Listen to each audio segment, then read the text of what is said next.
일본이 후쿠시마 원전 오염수를 방류하기로 결정하면서 적지 않은 파장이 우려됩니다.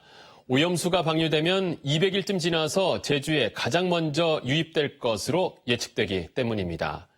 여러 피해가 예상되는데 대책 마련이 시급해졌습니다. 김동은 기자입니다.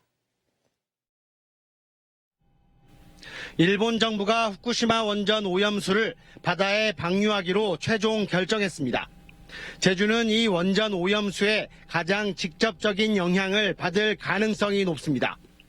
원전 오염수는 쿠로시오 해류를 따라 미국 적도를 거쳐 다시 아시아로 들어오는데 대만 안류를 타고 우리나라에선 가장 먼저 제주로 유입되기 때문입니다. 독일의 한 연구소 시뮬레이션 결과에선 방류를 시작한 이후 200일 정도 지나면 제주로 유입되는 것으로 분석되기도 했습니다.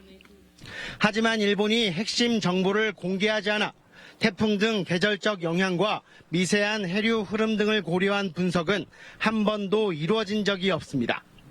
실제 방류가 이루어지면 제주 수산업계 전반에 엄청난 타격이 우려되는 이유입니다.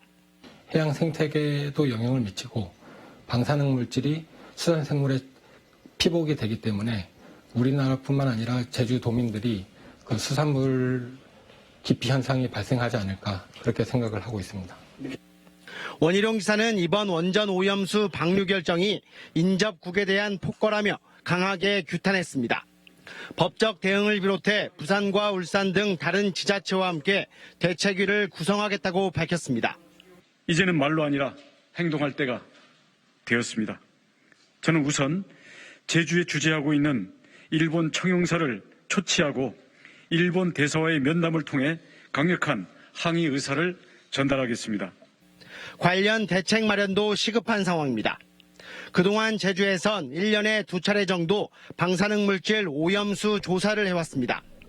올 들어 8차례로 조사 횟수는 늘었지만 현재 5곳뿐인 연안과 근해 방사능 물질 조사 지점을 대폭 확대해야 합니다. 일본의 원전 오염수 방류에 따른 피해를 최소화시킬 수 있도록 예측되는 상황별 대응 체계 마련이 시급해졌습니다. JIBS 김동훈입니다.